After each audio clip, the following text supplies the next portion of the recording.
देख रहे हैं निशानेबाज और मैं हूं आपके साथ रिया।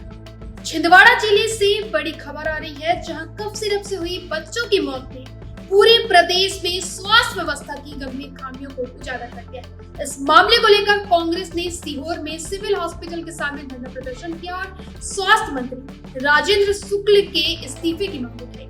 आइए विस्तार से जानते हैं कि इस हादसे और धरने के पीछे की पूरी कहानी क्या है। देखिए इस रिपोर्ट में। छिंदवाड़ा जिले में हाल ही में कफ सिरप से हुई बच्चों की मौत ने पूरे प्रदेश को झकझोर दिया है। इस गंभीर मामले के बाद सीहोर में कांग्रेस ने सिविल हॉस्पिटल के सामने जोरदार धरना प्रदर्शन किया।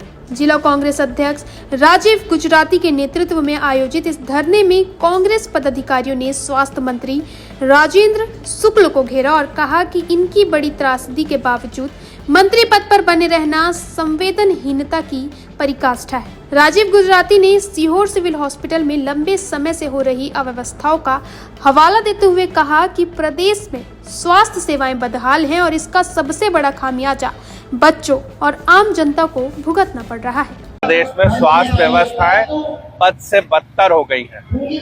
25 से अधिक बच्चों की मृत्यु सर्दी जुकाम का इलाज कराने में कफ सिरप असंवेदनशील मुख्यमंत्री पत्रकारों से कहते हैं कि कल की बात छोड़ो, आज की बात करो। ना स्वास्थ्य मंत्री का कोई इस्तीफा सामने आया, ना किसी नैतिकता के आधार पर किसी अधिकारी पे आज तक कार्रवाई हुई। ये घटना ने मध्य प्रदेश के निवासियों को नहीं, पूरे देश के निवासियों को झकझोर के रख दिया। स्वास्थ्य व्यवस्थाओं की स्थिति ये है कि हमारे यहाँ भी एक 2 वर्षीय बच्ची की मृत्यु इंजेक्शन से हो गई। रोज नए विवाद जिला अस्पताल में सामने आते हैं, डॉक्टर है नहीं।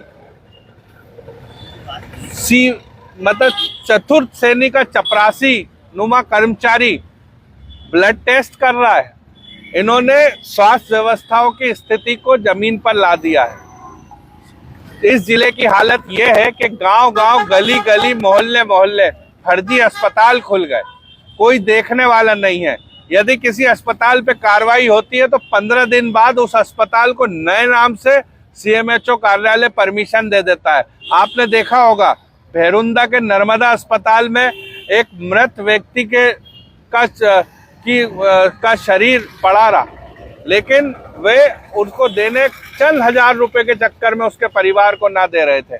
ऐसे में भारतीय जनता पार्टी इस मामले में पूरी तरह फेल हो चुकी है।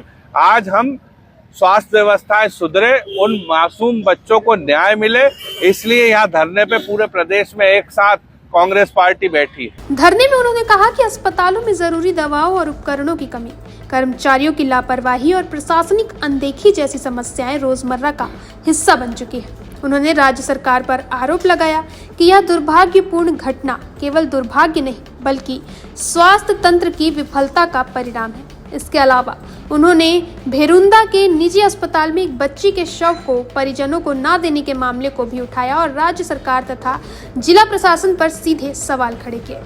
वहीं कांग्रेस ने कहा कि दोषियों के खिलाफ कड़ी कार्रवाई होनी चाहिए और मृतक बच्चों के परिवार को उचित न्याय और मुआवजा मिलना चाहिए। इस धरने में विभिन्न कांग्रेस नेताओं ने जोर देकर कहा कि बच्चों की सुरक्षा सर्वोच्च प्राथमिकता होनी चाहिए और किसी भी परिस्थिति में राजनीतिक लाभ या लापरवाही को किसी भी हाल में स्वीकार नहीं किया जाएगा।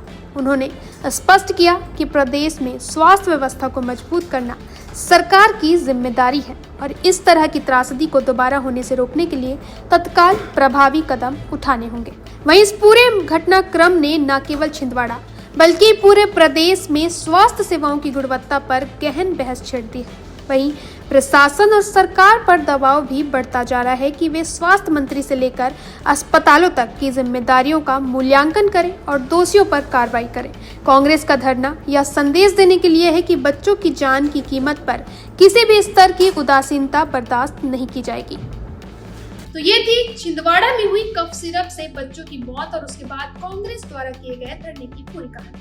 ये घटना प्रदेश में स्वास्थ्य व्यवस्थाओं की गंभीर खामियों को उजागर करती है और सरकार पर दबाव बढ़ा रही है कि वह दोषियों के खिलाफ कार्रवाई करे। हम इस खबर पर हर छोटी बड़ी अपडेट आपको बताते रहेंगे। फिलहाल देखते रहें निशानेबाज।